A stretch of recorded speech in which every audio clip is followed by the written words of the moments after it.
Ben d'abord, c'est très sympa comme phénomène. Alors évidemment, mon éditeur et moi-même, on a été assez surpris, et agréablement surpris, il faut le dire, surtout dans un monde qui est quand même, qui tend à être vraiment superficiel, surtout actuellement. Alors de voir que des gens s'intéressent à la composition et à la science de la musique, à la science de l'écriture, c'est un signe très encourageant.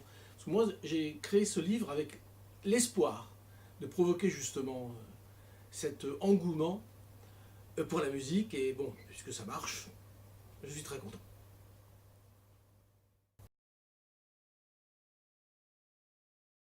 Alors ce livre parle de la musique, de l'histoire de la musique, mais la grande histoire de la musique, c'est-à-dire l'histoire des instruments d'abord, par des instruments, l'évolution des instruments, vous savez, des instruments ont disparu, d'autres sont apparus. Comment vont-ils évoluer? Comment va-t-on les faire jouer ensemble? Vous savez que quelquefois deux instruments se marient parfaitement, quelquefois c'est pas le cas du tout. Donc comment on va faire? Comment ça va évoluer tout ça? Et puis bien entendu, le côté, comment dire, écriture aussi, puisque la musique autrefois était transmise oralement.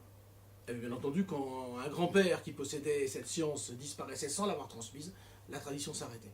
Donc je parle de l'écriture, comment cette écriture va s'affirmer jusqu'à aujourd'hui, ou bien entendu, et dans toutes les traditions. Hein, l'écriture était différente selon qu'on soit en Inde, voilà, ou en Mésopotamie, c'était très différent.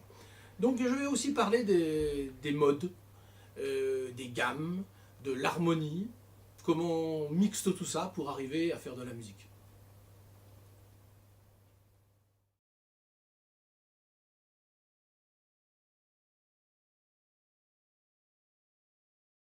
Ça, c'est un grand plus.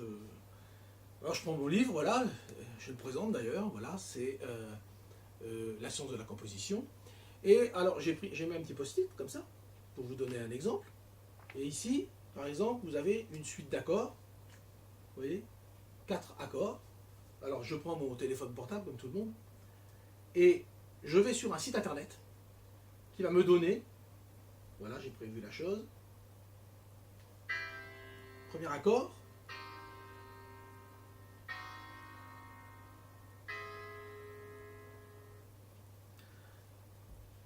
ça c'est le grand plus du livre, parce que c'est très important. Alors, évidemment, un musicien qui regarde la musique peut l'entendre, mais la personne qui n'a jamais étudié la musique a beaucoup de difficultés à le faire, c'est presque impossible, donc c'est que de l'écriture. Donc pour moi, et pour mon éditeur aussi, il nous a paru important que, que le lecteur puisse directement écouter ce qu'il regardait. Voilà, donc ça c'est le grand plus, je crois, enfin un des grands plus du livre.